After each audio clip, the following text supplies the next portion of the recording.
y'all like the Donald Trump. What's wrong with you white people, son? Like, yo, let me go to work. And it's actually so funny you say that. Let me just live my life, man. Yeah, let me just live my life because y'all crazy. Y'all elected this guy again? If we were to design in a lab the kind of people we want to go into Congress and just fuck shit up, what would they look like? It would be a Palestinian woman, a Somali hijabi immigrant, black, woman, a Latina woman from the Bronx, not just a Latina, but from the Bronx, and a black woman from Boston. Don't fuck with Somalis. Nah, absolutely 100%. Not. Have you seen? It's a basic rule. Because for me, it was literally when AOC occupied with the Sunrise Movement. To me, that was like, yo, this is. Tell our people what that was, because this is the kind of politics I want to be involved in. I swear to God, we got so many calls and letters and protests. We had to shut down our office. Who's calling you? The pro-Israel lobby. And during that speech, I don't know where it came from, but it's what I felt. I'm like, we don't support ethnic cleansing. We don't support genocide. It's December 1st, 2023, and I heard later on, from one of the leaders in the Democratic Party that when they heard that, that's when they got the candidate to run against me.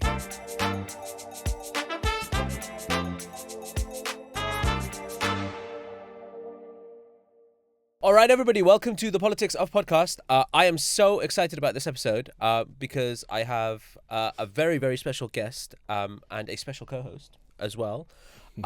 First, let me introduce my co-host, one of my favorite human beings on the planet, Zamzam Ibrahim, former NUS president, now saving the planet from Brazil to Somalia, doing climate change work. Thank you for joining the podcast. I'm finished. Yeah. We need to work on our intros. That was a great intro. That's a better intro than I've ever done for anyone until this next one. And our special guest all the way from New York, I think one of the most inspiring politicians, certainly for me. Very few politicians inspire me because I've become quite cynical, being sort of in the political game for 10 years. You've been a cynic. But legitimately one of the most inspiring politicians, someone who, thank you, brother. Who sort of took on the establishment and won in a way that I think people need to deep a little bit more. Jamaal Bowman, all the way from New York City. Thank you so much for joining us. Yes, sir. Good to be here. Thanks for having me. So London and New York, I see them as sister cities. And the one thing we have in common is we both think our city is the greatest city in the world. Mm-hmm. So I've got 2 days to convince you that London is the greatest city in the world. Listen, it's been one day, about 36 hours, and London's pretty fire, man. I like it, man. Yeah? Yeah, I mean, super crowded. I like a lot of people, so that's okay. You jumped on a Lime bike yesterday. Jumped on a Lime bike, which is, standard for me. I go to a city. You went to Chinatown yesterday. Went to Chinatown. It was great. Good food was great. People seem cool, it's diverse. I love black people and brown people, and love to see the hijabis and all that, and the Somalis. There we go. And they won't get that, but we do. Love to see that. But no, London's dope, man. I'm definitely coming back if you'll have me. Yeah, I love that. Of course. Well, we're trying to get you to. To be honest, we have to take you to Manchester because that's really the greatest city in the world. Got it. She's from the north. So where's Manchester in relation to London? It's about 200 miles north. It's in the north. Oh, that's far. Do you remember how I told you yesterday? The further north you go, the better the people get. Yeah. There you go. That's what it is. 200. That's a mission, though. Yeah. That's a quick train. This is the greatest place. Quick train. It's a quick train. That's a quick train. That's true. Yeah, we're connected here. We have trains. That's right. It's wild in the US, by the way, the lack of infrastructure between states. So that's your region from New York to DC is pretty good. It's huge. But yeah, it is big. New York City is great. I mean, we have trains that go up and down the states. Yeah. It's just in certain regions, right? Yeah, exactly. So Northeast is pretty good. So I wanted to get from Chicago to New York, I think, a couple of years ago. On a train. Yeah, and I think it was difficult. Chicago too? Chicago to New York. Might be expensive. Yeah. Okay. Might be expensive. Yeah. The other thing the audience should know is you've ditched your loyalties. And no, that's not true. That's not. Stop spreading rumors. So Zamzam, I have not. Has gone from the UK to the US. I'm actually You're not. Now an American. I'm here. You're an American. UK. You're a Yank. Ride or die UK. Prove it. So Jamaal, you have one of the most interesting, inspiring stories from being a kid in New York City, becoming an educator, and then defeating a 16-term congressman. Yeah, that's a crazy story, man. Tell me a little bit about growing up and when politics first kind of hit you as something you wanted to roll up your sleeves and get involved in. Yeah, I don't know. Grew up in New York City, born in '76, so came of age during the crack cocaine epidemic, but also came of age at the same time as hip hop music and culture. So we kind of all grew up together. As you know, started in the Bronx, started in New York. I'm from Manhattan, New York, Upper East Side and East Harlem. So I don't know, politics was always, in the periphery of my life in one way or the other, directly or indirectly, whether it was, the rent stabilized apartment that I lived in, or my mother working for the post office and being part of a union, or having a sibling, struggling with addiction, particularly crack cocaine. I mean, that's all related to politics. As a kid, you're not really aware of that. But as I started listening to the golden age of hip hop, right, which is 86 to 96 with, artists like KRS-One and Eric B. and Rakim and Public Enemy and X-Clan and Brand Nubian. I mean, they were all talking about knowledge of self and challenging the system, in a real way, right? Yeah. And always talking about history and, sort of how we got to where we are, not just the civil rights movement, but, educating me on how my ancestors didn't start, the beginning of my people didn't start with slavery. I mean, we actually had nations in Africa that we led, right, and built and were a part of, and how the Europeans came to learn from us, right? So I got all that from hip hop as a kid, just listening and enjoying, not really aware. And it wasn't until, I got into, obviously college, and then after college when I started teaching, got an education, that I started to really plug into, the political system and how it works. And so, when you work in schools, you realize your schools are, funded by public dollars. And the policies that you're implementing in schools are coming from politicians who are making decisions about schools for kids that many of them often don't send their kids to. And so just started to plug in a little bit more there. And the more I got into education, the more I learned about how it all works, is the more I got into politics. And then, just lastly, I was in education for 20 years total. After the first 10 years, I had the opportunity to write a proposal and open up my own school, a middle school, Cornerstone Academy for Social Action Middle School in the Bronx. Oh, nice. So, but at the same time, we opened in 2009. At the same time, America had its first black president. Occupy Wall Street was popping, was growing. Black Lives Matter and all its iterations were happening over the course of the 10 years that I was principal. And so I was principal during this real movement time in the U.S., which was very exciting. I want to get a real glimpse into that though, because what was that like? What's that? Being a principal at that time? No, yeah, and having the first black president. There was this moment where racism is solved. We got a black president, all right? What a post-racial you know what I mean? There was it's really fascinating time because even that translated over here. Yeah. So I'm trying to understand, what was that like in the U.S.? Yeah, I mean, Barack Obama, he kind of comes out of nowhere. He gives this amazing speech. I believe it was the 2004 DNC. Yeah. And it's who is this guy, right? So people start paying attention to him. And then when he started to run against, in the primary against a political dynasty in the Clintons, the more you heard him speak, the more he was like, oh, this guy is really impressive. And so the further we got into the election, you're he can actually win. So everybody just started getting excited. It's similar to what just happened in New York with Zoran. The closer we got to the election day and the more you heard Zoran speak, you're like, yo, this guy can actually win. He could do this.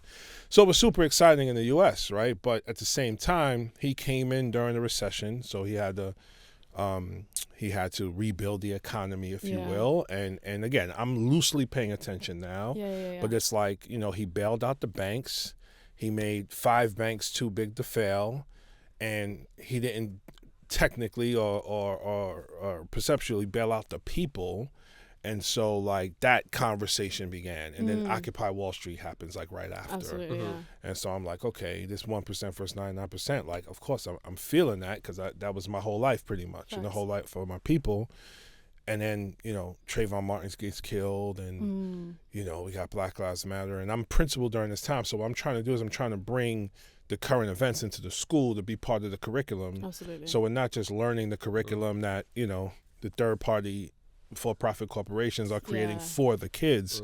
We're trying to also design curriculum that kind of meets them where they are and brings them into the world as it is. Political education. What kind of mix is your kids in terms of diversity? Black and Latino. Right. And how, like Trayvon Martin and stuff, how old are they? Is that hitting them?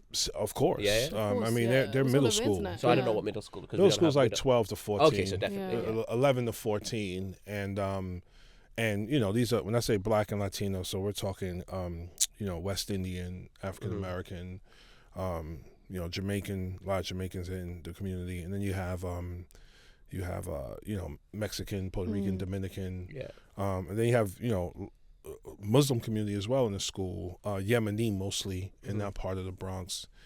So yeah, man, they're really plugged in as Black Lives Matters. Yeah. And they're you know, urban street kids from New York City, so they're plugged into everything. You know, they know what's going on, like whatever their parents are into, whatever's going on, you know, on the train or the bus, on TV, on social media, like they know what's going on, right? And so they you know, Trayvon Martin was a big thing at the time, but they also knew a little bit of history and things that have happened in the past. But again, at the same time, you're juxtaposing that with a Black president, right? And just kind of just dealing with the tension of that dichotomy, if you will. So all of that led to me, you know, after my like 9th year, I just finished my doctorate in education, and we had done good work in education, but I felt like I wasn't having a big enough impact, and I actually started to feel pretty powerless, actually, because there were, you know, Trump comes in at 2016. Yeah.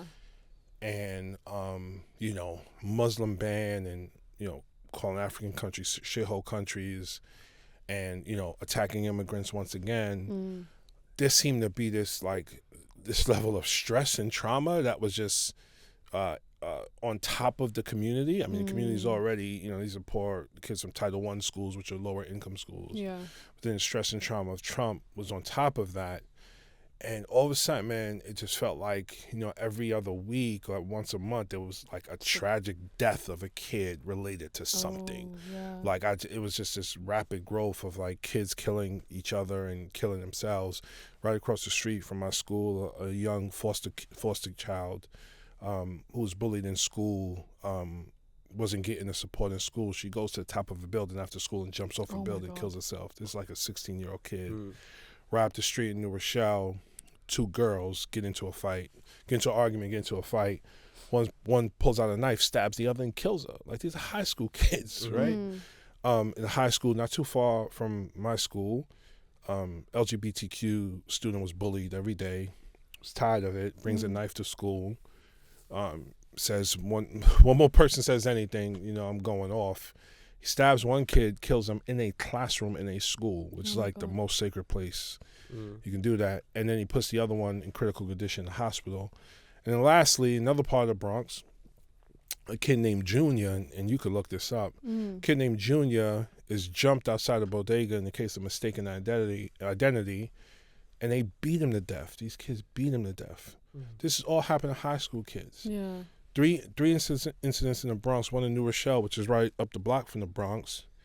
And I'm a principal of a school, and I kind of went into education, stayed in education, because I feel like education is like a revolutionary space where, like, if we give kids an excellent education, they could change the world. And I just started to feel like, damn, like this ain't work, like this ain't enough. I mean, we did good work, but I felt I could do more. You'd also hope that no matter what happens, we were talking about this yesterday, in the projects or the ends or the estates, when they're in the classroom, they're safe. They're safe, yeah. But that's not happening. That wasn't happening. And it's still not happening. Yeah, and so you decide to run for office, and you defeat a 16-term sitting congressman in Elliot Engels. But tell me first, when did you decide to run? And then how the hell did you beat like a titan of the Democratic Party? So I none of that was in my head, like about him being 16 terms or 31 years or titan. I wasn't thinking none of that. Yeah. I was thinking like, he's not just him, just taking a step back. So I was also like an organizer, education organizer, an activist in the community. Yeah. I would often engage politicians on what was happening in education and with our kids. And it would just go over their heads, or they wouldn't have any kind of real sense of urgency around like what I was telling them. Like, yo, listen, I'm in the school system. I'm working with kids and families every day. I have a master's. I got a doctorate. I know what I'm talking about, right? I'm black. I went to these schools. I'm. So if I'm giving you information, I'm telling you, like, we got to take this seriously. Do something about it.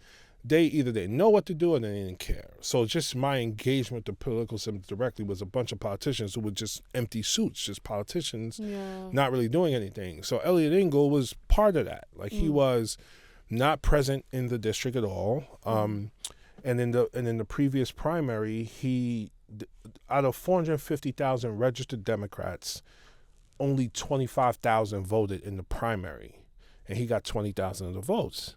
So I said to myself, wait a minute, like, I could knock on 20,000 doors myself and beat this guy, right? Like, there's no, like, this is crazy. 450,000 registered Democrats, no one's voting. All we got to do is turn out the vote and we win. So that was my thinking, right? Yeah. And I wasn't thinking about him being chair of a committee or foreign affairs or being a pro-Israel hawk. I didn't know any of that. Yeah. My reason for running was I wanted to help my kids. Yeah. And I want to help more kids, right? So that was the reason. That was my why. Yeah. And so I just started calling all the friends and family I knew, asking them their opinion. Everyone was like, you should do it, you should go for it. But I ain't know nothing about running for office. I'd never run for office before. So I got lucky. I got connected to the Justice Democrats, which was a great national organization. They recruit great candidates and help them win big races. And the biggest race they won was 2 years prior, 2018, with AOC.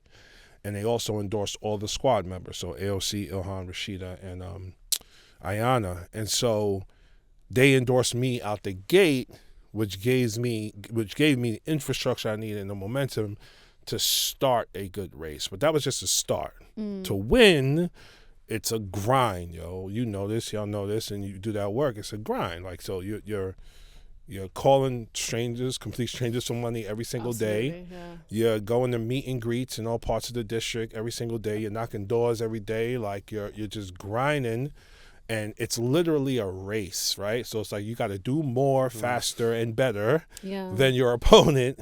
Especially if you're the underdog. Especially if you're an underdog or the insurgent, and hope that you win. And so we did all of that, and then COVID hit, so then we had to do it all on Zoom. And then, sorry for the long answer, but this part's really important. This part, the COVID part, yeah. So we did all of that. We was doing great. We had to pivot to Zoom because of COVID.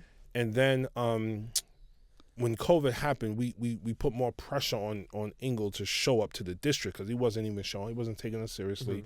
He wasn't active in the district anyway before that. Yeah. So we put pressure on him to show up. A reporter showed up to his house and be like, yo, I thought you were supposed to be in the Bronx today at an event. He's like, well, I'm in the Bronx and I'm still in Maryland at the same time. He said something real stupid. So then George Floyd gets killed, right? Gets lynched in front of everybody. And everybody's out. Everybody's in the streets, press conferences, everything. He's forced to come back to the district. He comes back to the district and there's a press conference. And he shows up late to it with all the other elected officials in the Bronx. I'm not there. I'm at home doing call time. He shows up to the press conference and he asks to speak. And the borough president says, I can't let you speak. There's too many speakers. Like, where'd you come from? And he pulls down his mask and he says, if I didn't have a primary, I wouldn't care. So the borough president says, what did you say? He says, if I didn't have a primary, I wouldn't care. Then I got to then go down the list, and it's just too many folks here.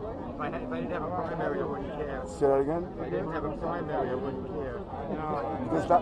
Don't do that to me. We're not going to do this. We're not going to put it aside. So he got caught on the hot mic saying he wouldn't care if he didn't have a primary. So someone calls me in my crib while I'm doing call time. It's like, yo, you heard what Engel just said? I was like, what are you talking about? He's like, you heard, yo, Engel just said if he didn't have primary, I wouldn't care. I was like, what are you talking about? I'm doing call time. He said, go on Facebook Live right now and look at this press conference. So I go on Facebook Live. I rewind it to when Engel comes in, and he says it clear as day. If I didn't have a primary, I wouldn't care. So I'm like, oh, shit. So I copy, it. Whoever that called you, you buy him a drink. So I drop it in the comms chat. You always have these chats when you're running a race. I'm like, listen, go to this point in the video and listen to what he says. So Waleed Shahid, shout out to Waleed. Oh yeah. He's my comms director at the time. Waleed Shahid responds. He's like, yo, this is the end of his career. So he sent it to New York 1. Tried to send it to Bronx 12. They didn't. They wasn't paying attention. They didn't want it. He sent it to New York One, and Emily No posted it. It had 1 million views in 1 hour, and that night, it led every local news station. That's crazy. And so we raised $120,000 that day. And then from that, it was like a week before the election. From that day to the end, we raised like $77,000 on average every day. So we was just getting money in, ads. It was put crazy that in front of people, right? And so election day comes, and we win by 16 points, and I become the first person of color in U.S. history to represent this district. And, just going back, one last thing, I talked a little bit about the data. This was a majority black district. And so, no offense to Elliot Engel, but he wasn't really speaking to the needs of black people in the district. His major focus was, supporting Israel no matter what. Not supporting the Bronx, not supporting Mount Vernon, not supporting Harlem, not supporting the people who needed him the most. So, and you told me yesterday that you spent the entire campaign, you didn't speak to one Democratic club. Yeah. Yes. That's wild. You naive in that entire process. Super naive, man. And there's the power in naivete. Yeah, I had no idea what the Democratic Club was, and I guess in London that would be called CLP. Right, yeah. I had no idea who they were or what they were. I just went directly. So we launched June 19th, 2019, I believe. And the election was June 23rd, 2020. So we launched more than a year in advance. Yeah. And after we launched, so I was doing call time before the launch. We raised $30,000. We used some of that money to print up flyers on quality paper. And then we launched. And then from the week after we launched until COVID, we were knocking on doors. Right. So my philosophy was I'm going directly to the people who vote. Facts. I'm skipping all that. If there's first of all, I've been black in the city my whole life. I don't even know who y'all are or what y'all do. Like, I got friends whose mothers were addicted to heroin. My sister addicted to crack. I had my own shit growing up. I know what my kids are going through. Where y'all at? Where y'all at? So why am I go to you to ask you to help get votes for me to represent the people y'all ignored for my whole, at that time, 43 years on the earth. Yeah. So it didn't make sense to me. And again, I didn't even know they exist. So I went straight to the grassroots. And the great thing about New York City, there's a lot of grassroots organizations like doing a lot of organizing, great work on all the issues. You were already connected to the community. And we were already connected as an educator, but also as an organizing educator. They knew of me, and so when I started running, it was like, oh, we already know Jamaal. We already know how he gets down. You know what I'm saying? So that was very helpful to me, which is another important piece of advice. Like, if you're going to do something like that, you got to put the work in when nobody's looking. Facts. You know what I'm saying? Like, we would say this again. People think Zohran came out of nowhere. I mean, he did in terms of a national picture. Yeah. But Zohran was he's been doing that work. Doing mad community work, even before the assembly, for years, right? Like running races, organizing, doing a lot around rent stabilization and insurance and housing, then winning an assembly seat, then hunger strike with taxi drivers to relieve them of their debt and winning that for them. Like, so he had put in the work. So when people would say things like, oh, he came out of nowhere fine in your little political bubble, sure. Absolutely. But when they say like, oh, he's never had a job or he's never done, what does that mean? These same people who had jobs, Cuomo was governor. Governors are like sometimes more powerful than presidents. Like, they could act like kings. They could do whatever they want. He was governor. We still got child poverty. It record numbers. So what are we talking about? And I want to talk about the squad a little bit. Okay. Yeah. So the squad was a term that was, I don't know who came up with it. AOC. So it was a group of progressive politicians that were elected into Radical, Congress. revolutionary. What are you talking about? And women of color. Say all the things. Powerful women like that just challenged institutions and systems. 100%. They just said like, burn it down. So burn it down. AOC, Rashida, Ilhan, yourself, Corey. Well, before us, the original squad was AOC, Ayanna, Ilhan, Rashida.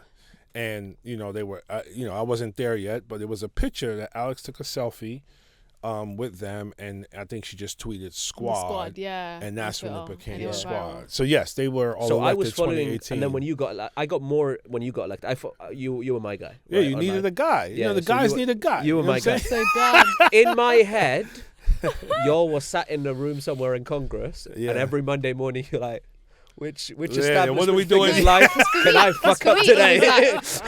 Nah, because for me it was literally when AOC occupied with the Sunrise Movement. To me that was like, yo, this is tell our people what that was, because this is the kind of politics I want to be involved in. This is because the reality is that so with the Sunrise Movement, AOC they occupied Nancy Pelosi's office, right? Yeah, and it was just unheard of.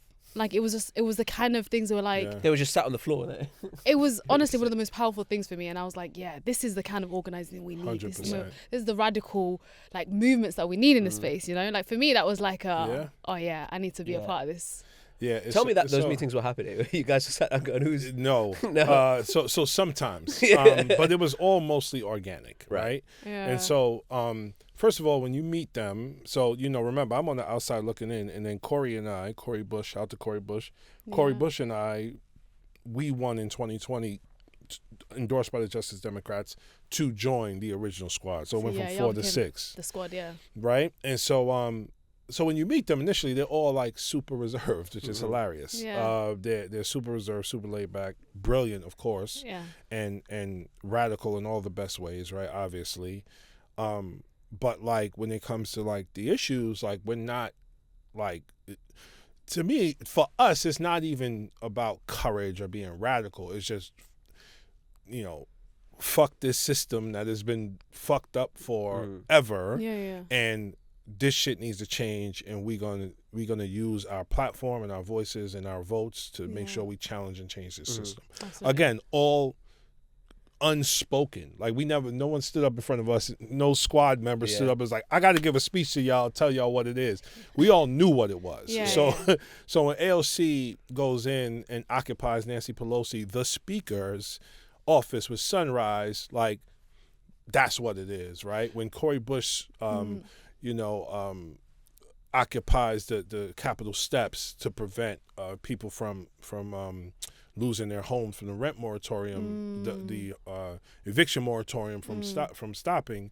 When she does that, that's what it is. When I'm yelling or barking at Thomas Massey about gun violence because we just allowing kids to get shot up in our schools and no one's doing that, that's what it is, right? And so I feel like it felt like there was a collective power with all of you, right? In the sense of one person gets attacked, the rest of the squad 100%. pops off, right? And I felt like that kind of protection was needed. That was really important. Because if you'd just gone in by yourself, 100%. 100%. If you are acting in isolation, that's exactly right. And the movement on the outside is also very helpful. Yeah. Especially in the age of social media, because what can happen is one of us does something, and even if we got each other's back on the inside, we could get killed on the outside. Facts, so when you have a movement on the outside supporting you, that makes you more, nurtured and supported and emboldened to do what's right on the inside. And again, it's not always clean and easy and structured, and you got fights with your own wing of the party, et cetera, et cetera. Yeah. But overall, it's we're coming to radically disrupt this institution, and it needs to be disrupted because it's committing more harm than good to the most vulnerable Americans. Absolutely. I think so. One of the things that was most inspiring about us, I'm a Muslim brown kid in London, Zamzam, a hijabi black woman up in the north. When I was looking at you guys, what was so special about you guys for me, I love our sort of progressive left coalition that we have in this country and in America, but a lot of times the progressive left voices in this country, and I'll just talk about the UK, are sort of middle class, richer white folk, right? Yeah. But for you guys, when you were talking about issues, and they often talk about poverty, inequality, violence, that sort of stuff, and it's important that they talk about it, and I love you guys, right? So don't have a go at me. But when you spoke about kids dying on the street, it was your community. Yeah. And it was my friends have literally died on the street. Yeah. When AOC is talking about sort of Latino communities, that's how when Ilhan is talking about Muslims and Somalis and people of color, you're one of them. Yeah. You're not talking you have about that things lived in an experience. abstract. Yeah. This was my life. This isn't a story that you've And then when read you out. came in, a lot of times politicians are radical, and then they get elected, and then for some reason they feel like they have to adopt what they saw on TV. You don't do that. They got to play the part. Yeah. And I'm not in Congress no more, so maybe that's what maybe I should have, you know what I'm saying, talked the line a little bit. No, exactly right. And again, even before getting there, you know, this is a Western patriarchy that dominates our politics. That's just what it is. Yeah. So to have 4 women of color, I mean, you couldn't write a better script to say, okay, if we were to design in a lab the kind of people we want to go into Congress and just fuck shit up, what would they look like? It would be a Palestinian woman, a Somali hijabi immigrant, black, woman, a Latina woman from the Bronx, not just a Latina, but from the Bronx, and a black woman from Boston. And just for the record, the 2 black women in this, pick your fighter. That's right. The 2 black women in this scenario are darker skinned black women. That matters. That's even more powerful. Because the whole colorism thing it remains a thing, right? Yeah. And so the fact that they're darker matters. So for me to watch them, and it was so funny when they first got in, AOC got all the headlines. Because probably because it was New York, and probably because she beat someone who was like in leadership. And so then that video of her winning that's what. Yeah. So she got all the headlines. So at first we didn't really know much about the other 3. And then I remember they all had a press conference because Trump was all over the country chanting, I think send AOC was them also back. social media savvy, super social media savvy, consistently. So everybody knew who she was. So then they have this press conference because of Trump's attacks on them, and I get to hear the others speak for the first time. And then as soon as they open their mouth, I'm like, oh shit. They said no, you can't fuck with them. Love it. And so it was just like, oh, it's on and popping. Were you worried when you got elected? Was there like something in your head that goes, I can't change me, right? I can't go in and like I have to stay true to myself. Or you're not worried about it? Yeah. I mean, that was never a question. I was. Because you knew your community was going to hold you accountable. Yeah. Well, hold me Jamaal, down. You switched up on us. I mean, you got to understand, like, so in terms of my community, right? Like Jamaal, like my number 1 compliment is I'm authentic. Right. And so if I would, for 5 seconds, I remember one time, this is totally unrelated. I'm giving a speech at a graduation for my middle school a couple years prior. I hear it. And I'm reading a speech, and I get off the stage, and one of my closest parents is like, "Yo, why are you reading speeches now?" Because she's used to me just getting a speech speaking from the heart, right? Yeah, I hear that. So she said that, I'm like, and since then I've never written a speech again, except when I have to do something in Congress where I got to read it about a topic I don't know nothing about. But like others, I've never done it again. But the point was, that's what my community knows me at. So there's no way I was going to go there. First of all, I wouldn't even know what to switch up to. I would look crazy. I would feel crazy. I'm like, what is this? And so when they got in there, again, I'm still not thinking about running for office. It was about maybe 6 months, 7 months later that I actually thought about it. It created a footprint for me to like step into firmly. Because I'm like, oh, that's my politics. Like, I can do that. I no offense to Hakeem, even though we got a lot of problems with his policies, I can't do Hakeem Jeffries. I can't do Cory Booker. Especially now, because they be wilding. But like, I can't do that. I don't know what that is. I'm this other thing. And what's great about it is, and I appreciate all the nice things you said, when I'm in different parts of the country, random people of all backgrounds, but particularly random black men, when they see me, they're like, yo, thank you for the work you do. Please keep doing it. Because sometimes I'll be wanting to step away, but they're like, nah, we need you to keep going, man. Because when I go on CNN, even still, I mean, whatever I'm on, I know who my audience is. Like, I'm speaking to them, and I'll try to represent them. So they have a voice in these rooms, man, because people fucking forget about us. You also made history. Because, I mean, twice I made history going in and coming out. And coming out. So let's talk about that. That's hilarious. Because crazy amount of money went into making sure you were out. Yeah, so clearly you were fucking shit up because someone spent a lot of money to make sure you weren't. No. They spent money and they redrew the lines. And they redrew the lines. Like, let's unpack that. Yeah. Because you pissed some people off. I guess, man. Jamal, you've set by the way, you've set new goals for me. Okay. I want someone to spend that kind of money. Now, do you know when you reframed it yesterday, like in the what did you say? It was it was 20 million. 20 million, the most, which is half of the Labour. Almost half of our entire general election budget. That's crazy. Yeah. That's actually insane. For one congressional seat, one of 435. Yeah. Yeah, man. Shit. So where do we start? I mean, we could. Yeah, I mean, when we first of all, when I was running, because I was running against Elliot Engel, who was chair of foreign affairs. I had to learn more about foreign policy in general, because that was not what I was running on. I was running on education, and I remained running on education, but I need to know enough about foreign policy to talk about it.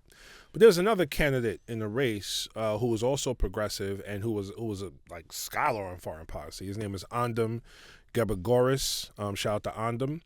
And he was also in the race too, and he was a progressive, kind of trying to go after the same endorsements I was getting and all of that. So I had to sharpen up on foreign policy, and the number one issue was Israel. And so, I knew a little bit about it. I knew enough to know, like, if you can avoid talking about it, don't talk about it, because then it becomes a whole thing.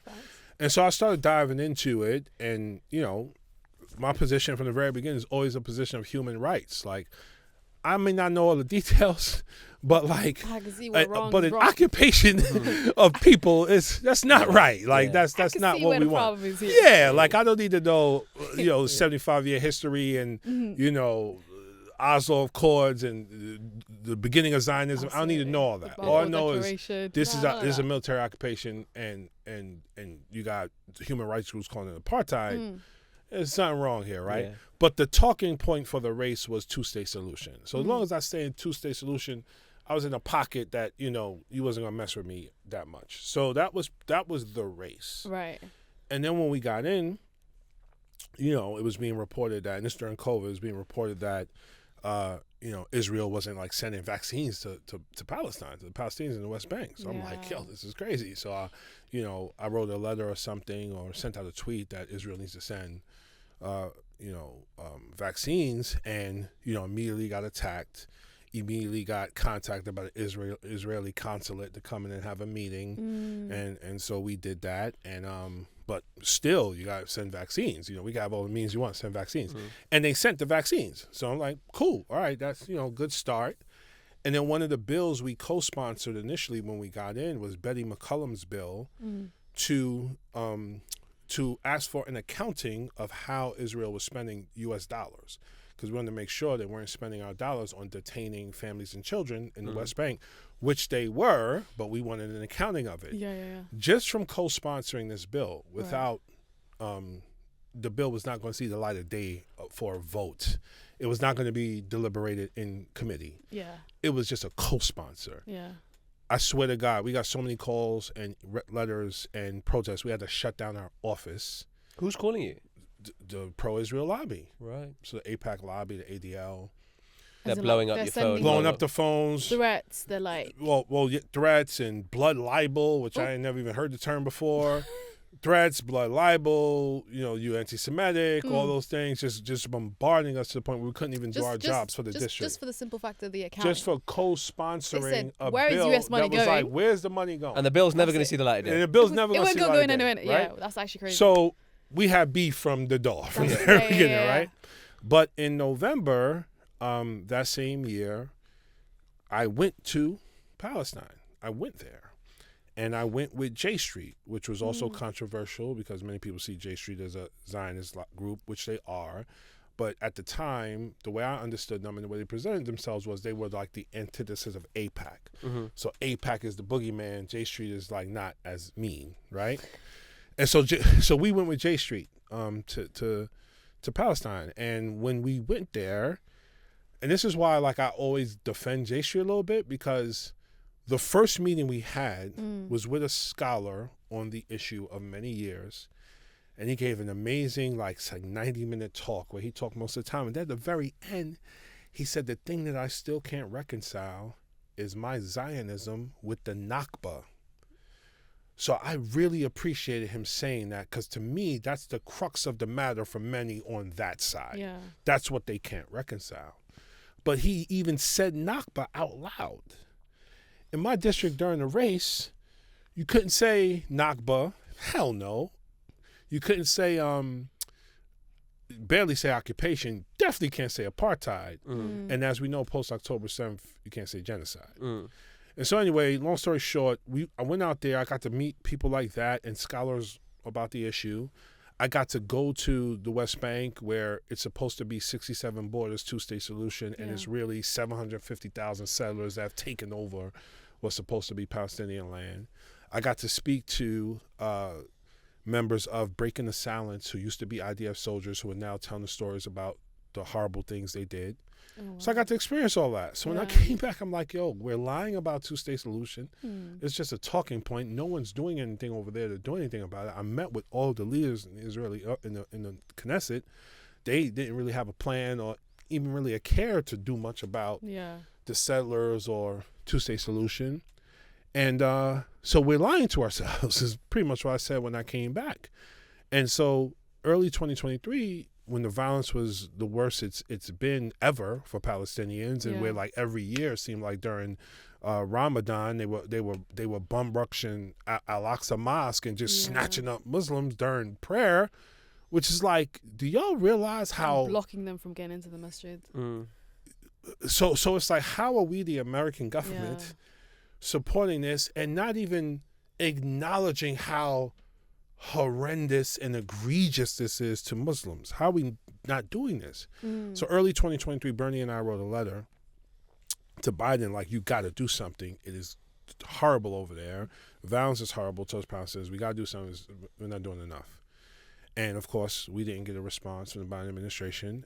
Then October 7th happens. And then October 8th, we have a resolution on our desk that, you know, I've read enough resolutions now to know this is completely written by AIPAC. A couple days later, Rashida and Corey release a ceasefire resolution. I read it, sign immediately. This is what we're riding with. And at the very beginning, it was only like 8 of us who signed on. And from that, and then it was, you know, every week there had to be a new resolution that we voted on to show how much we love Israel and support Israel, which is another thing I hated about being in the House. It was always doing that. And so there was, you know, one of the ways they wrote one of the resolutions, we voted no on it, and they framed it as like, you know, we didn't condemn Hamas and we support terrorism, something like that. So then so like mid-October, they start running ads in my district against me for supporting Hamas and tell Congressman Bowman to support Israel. So they were running ads, you know, a full 10 months before I had a challenger. And then but like, you know, when they lied about beheaded babies, like I called that out. Like I was just when Netanyahu said, you know, remember what Amalek did to you, and we're cutting off food, water, and electricity, and using white. I'm like, those are war crimes. This is, and then December 1st, 2023, at the White House, Zohran Mamdani, DSA members and others came for a hunger strike, and myself, Corey, and Rashida went out there to support them. And during that speech, you know, I don't know where it came from, but it's what I felt. I'm like, we don't support ethnic cleansing. We don't support genocide. It's December 1st, 2023, and I heard later on, you know, from one of the leaders in the Democratic Party that when they heard that, that's when they got the candidate to run against me in that race. That's when they decided. Well, they were trying before, and the candidate kept saying no. They were But at that speech, that candidate decided to run.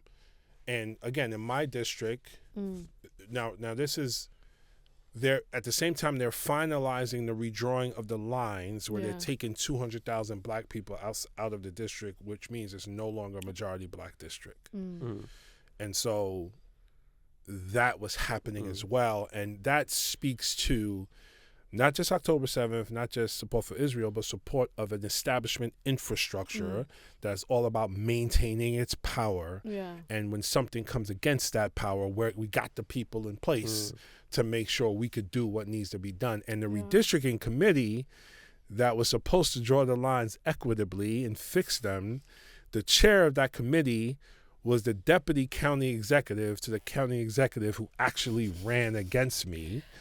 And he should have recused himself. And there was no pressure from yes.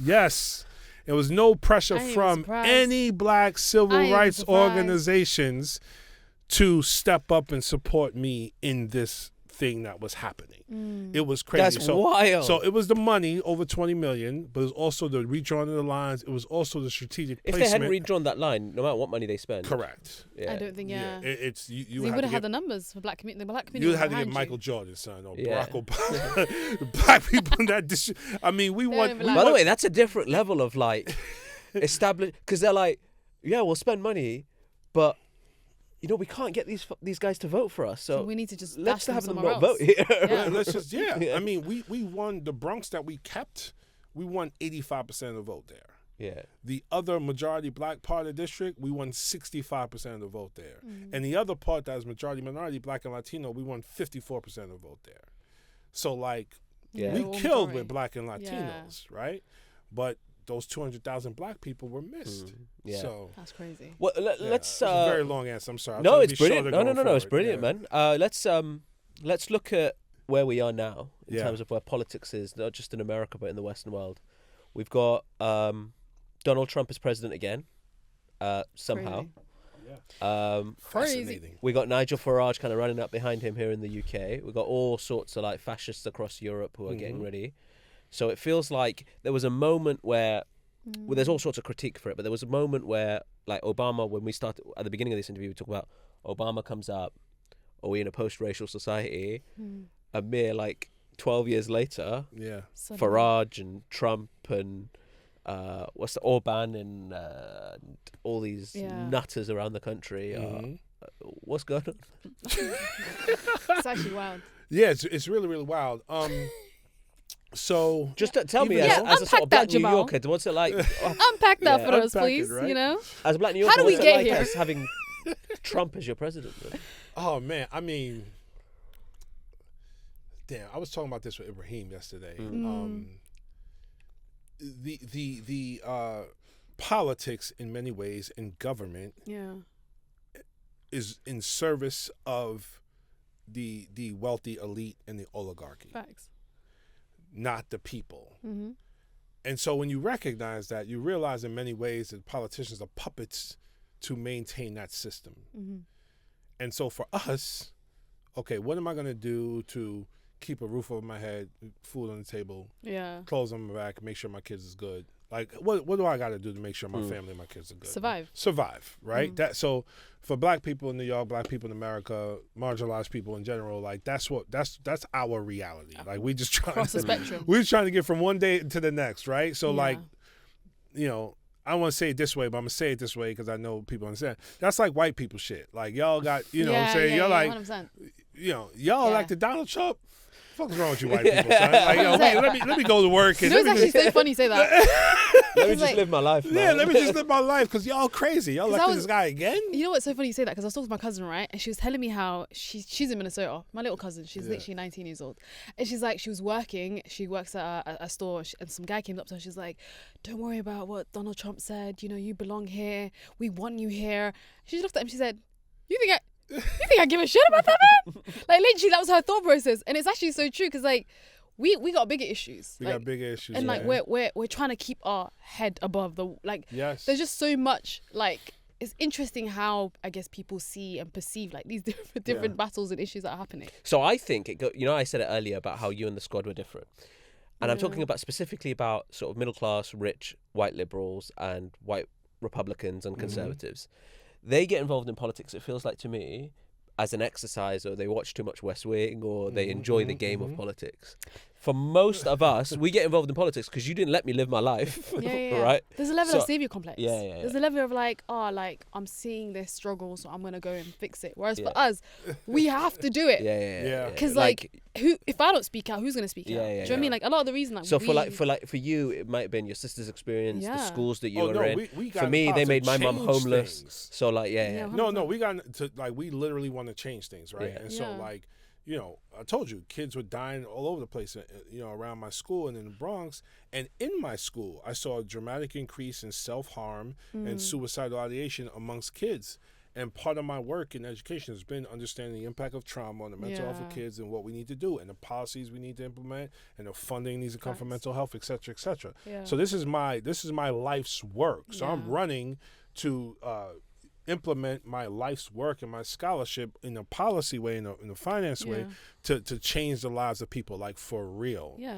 Because you've seen the systems have failed again and again, designed to fail, right? 100%. Versus, many white liberals, which I've come across many of them now in my career. Many of them, it's an intellectual exercise. And many of them, and at the end of that intellectual exercise, it's an answer that maintains the establishment and maintains their power versus the power of people. Trump wins re-election because the majority of Americans know the system is corrupt and want to drain the swamp. Trump represents that. He's completely out of the box, crazy person. He's a white man. He goes everywhere on every podcast to earn media is crazy for this guy. We talked about him for 8 years straight. Yeah. And on the Democratic side, in 2022, Biden should have decided not to run. There should have been an open primary, and then we see who comes out of that. He didn't do that, so then we have Kamala Harris, and she doesn't pivot away from Biden on many issues at all, and on Gaza doesn't pivot at all.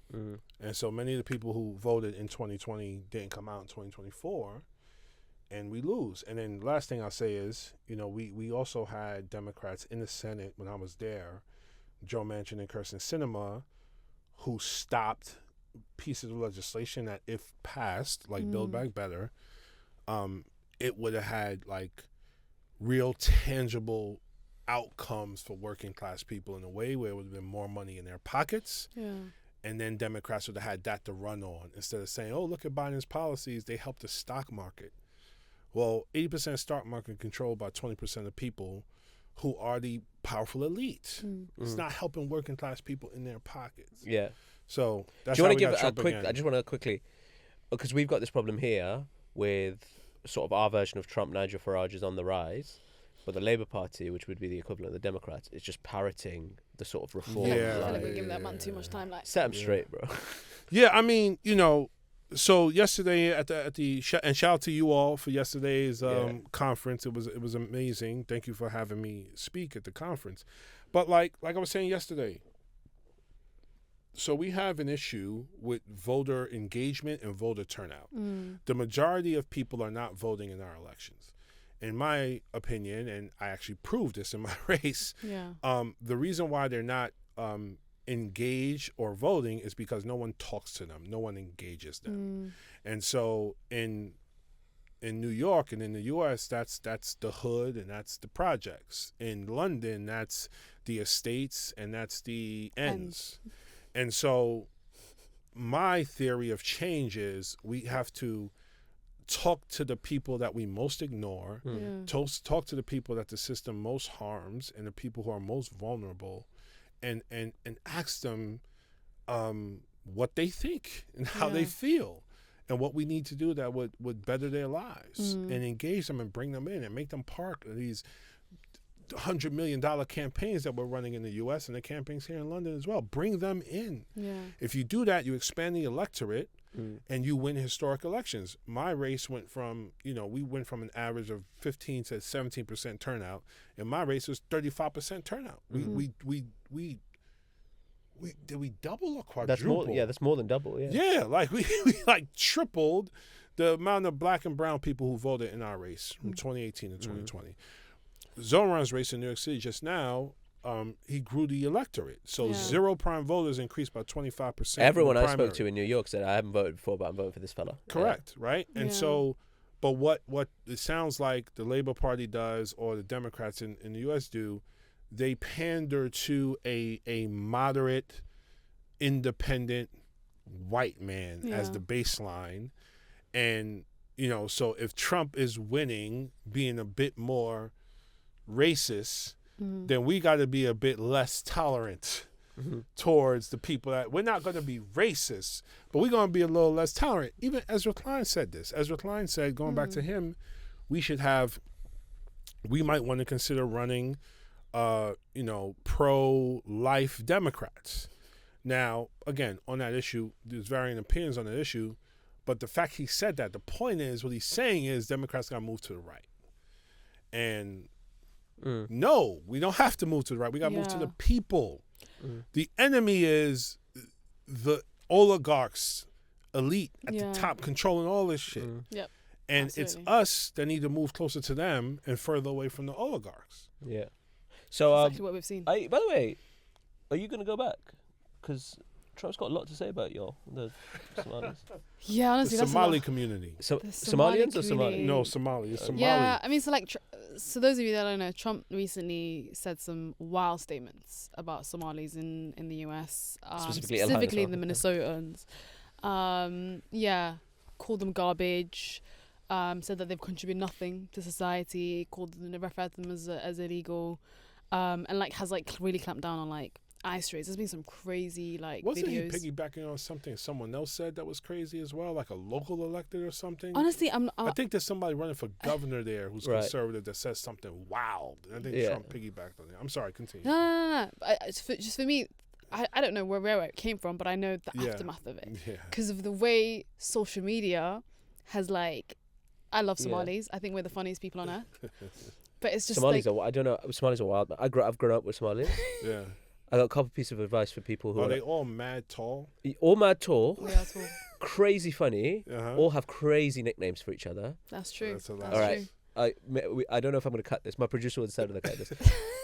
But I know two people. One of them is nicknamed Finger because he's skinny, and the other one is nicknamed Electricity because he. Let me contextualize this. Wait, I need to tell you. His nickname's Electricity because he has seizures sometimes. So they're nicknamed Electricity. That's some real He's cool black with it, shit. by the way. He's not. That's some black American shit right there. That's some shit. So the context behind this is in Somalia, actually, it's more common in Somalia than it is here. Right. But in Somalia, everybody has similar names. There's 20 Abdis and there's 20 Muhammads, right? So you have to be able to specify which Muhammad you're talking about, right? So you got to be the tall Muhammad or the skinny Muhammad, the one with the limp, the one with there's very specific things, and it's not personal. No. But it's not offensive. it's not offensive. Nobody sees it as offensive. It's just that it's a marker of who the person is. Who the person is. Right. And the other thing I would say, so because they're so funny, but also very organized and very proud people, very serious. Don't fuck with Somalis. Nah, absolutely 100%. Not. Have you seen? It's a basic rule. The response to social media is hilarious. I've been dying, but also it's political education. I think that's how young people are organizing now. 100%. Online political education. Not only are they raising awareness to what's happening in Minnesota and the raids, and they're actually organizing anti-raids. But they're also doing it in the funniest way, man. There's these clips around Somalis were promised the land of Minnesota 3,000 years ago to our forefathers. I love that. Absolutely. Yeah. There's a petition. I saw this morning. This guy from London has started a petition, getting signatures for the UK to recognise Minnesota as a homeland of Somalis. As we head out. We got a lot of younger folk, wannabe politicians, or community activists, that sort of stuff. You, the squad, have all shown that you can beat the sort of Goliaths within your political party. Yeah. What's some advice you would give them if they're thinking about running? Forget about running as a politician. If they want to change shit in their community, if they're tired of the way things are, folks are looking at the Labour Party really frustrated, whether that's changing the Labour Party or changing politics, all that kind of stuff. Yeah. You've proven it's possible. Give them some advice about... Yeah, especially at a time of despair. I feel like a lot of people feel burnt out, tired, despair right now. Yeah. I mean, can't give one piece of advice. I'll try to give a few that, people can latch on to which one makes sense. When you mentioned despair, I mean, for me, it's just really important to be in community with people in whatever context that may be. So yesterday's gathering of the Muslim Network, correct, yeah. Is an example of that. And I think the more we could intentionally provide spaces to do that, that's really, really critical. I mean, even after this excitement in New York and this big victory and all of that, before I came out here, we had a progressive network forum in New York City just to come together and check in and talk and see how people are doing, just have conversations. So that's big. Be in community. Yeah. Physically with people in person, not just in the chats or on social media. Yeah. I think that's really, really important. The second thing is you got to do the work in your community. I don't know what that is, but it has to be something. So whether it's a food bank or a soup kitchen or a mutual aid, to me, education is a great pathway. Because I think being a teacher, you learn so much about the kids you serve and the families you serve. That's where we came from, by the way. Former president of the National Union of Students. I was vice president of the National Union of Students. I think working with young people, whether it's a teacher or in some other capacity, is really, really critical, really, really important. Absolutely. Political education is the key. Yeah. I mean, absolutely. And then, again, I don't know what the infrastructure is here, but, there are people working on, immigrant rights issues or justice reform or workforce development or, I was talking to Brother Ibrahim yesterday and, he brought up the issue of child poverty. Like how are we all not sounding the alarm on the issue of child poverty across London and across the world, right? Yeah. Like how do we have a world where children are hungry? Like that should never happen. That should never, ever be the case. With all this wealth, it should never happen. Yeah. So in London, in the UK, child poverty is at the highest rate since Charles Dickens was writing books. I think 1 in 6 children have food insecurity where they're not eating meals a day. Yeah, come on, man. Yeah. 1 in 6. 1 in 6. In the 6th biggest economy, 7th biggest economy in the world. Yeah, it's was it they say third world country with a Gucci belt? Yeah. That's what I'm saying, right? And so and then finally, when you're thinking about running or start to run or think about it or considering or jump in, it's really important to raise the power of your voice and to use your voice in whatever capacity. There are many ways to do it now on social media, in writing and videos and talking to people. It's really important to have conversations and to listen and to ask questions and to be curious. And just to exercise, standard communication skills. Yeah. Like it's just super important. Yesterday, you said something that really struck with me, which was don't assume what you're thinking and feeling someone else will say. Correct. Yeah. And I used to think that. I used to think like,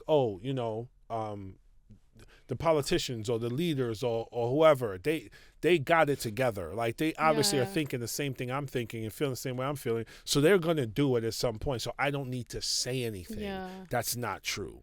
You absolutely need to say something because what you say sparks an idea in me or a question in me or an action in me that makes me do something or makes me ask you a follow-up question. And so thank you for bringing that up. That's really, really key. And when I got to Congress and worked there, I realized a lot of the shit we do that makes the country run for 330 million people, we decide in the last 5 minutes of a vote on a fucking bill. Yeah. Like, it's not like you would think, we got to think. No. Yeah.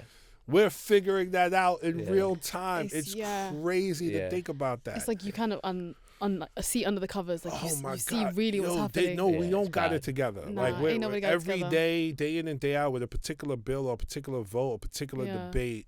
We're figuring it out, and they're figuring out what the Senate's going to do, and then what the President's going to do. Mate, I tell you, you want to know what's crazy? Mm-hmm. I've spoken to MPs who have walked into, so we have voting lobbies here. Mm-hmm. We don't press a button; you have to walk through a lobby. That have walked in being like, "What am I voting on? How am I voting?" And they'll just look at the WhatsApp group, the Whip's WhatsApp group, who tell them how to vote. Yeah. That's standard, by the way. That's not because you. So if you think the politicians have got their shit together in Westminster or in Washington, boy, have I got another story to tell you. Two of the most powerful governments in the world. Yeah. It's not the case. The other thing is, and with this, the staff on congressional teams barely make a living wage outside of leadership. Yeah. And then the cost of living in a place like Washington, D.C. or New York City is insane. So like we don't even maintain the stress and the pressure on top of them with poverty wages. Yeah. While the private sector pays all kind of money. So what do people do? They work in the public sector for a while, learn how it works, go to the private sector, make a shitload of money. Yeah. That's wild. This has been so educational, inspiring. I've loved it. So fun. We're going to show you Parliament tomorrow as well. Yeah, so it's going to be. I'm looking forward to that. That's going to be awesome. Show you a little bit of the inside, and maybe we'll take him to a boss man as well. Oh yeah, chicken staple of the UK. And we're going to go to we're going to Somali restaurant today. Oh yes, we're about. We are. We're about to hit up a Somali restaurant. Yeah. I think it's like an East African to Somali Ethiopian food, that sort of stuff. So let's do it. We're very excited. Jamaal, thank you so much, man. Thank you for coming to London. Of course, I appreciate you. Thank you for sharing your wisdom with us. We're Next connected time, now. We'll take you to Manchester. I don't know about that, but we'll definitely head back. You're a United fan, so you can't even detest that. I mean, yeah, there you go. He's there all the time. Thank you, Zamzam. Are we going to have you back here more? Yeah, sure, You're man. going to stop avoiding me? I mean, if you want to talk about the climate crisis, sure.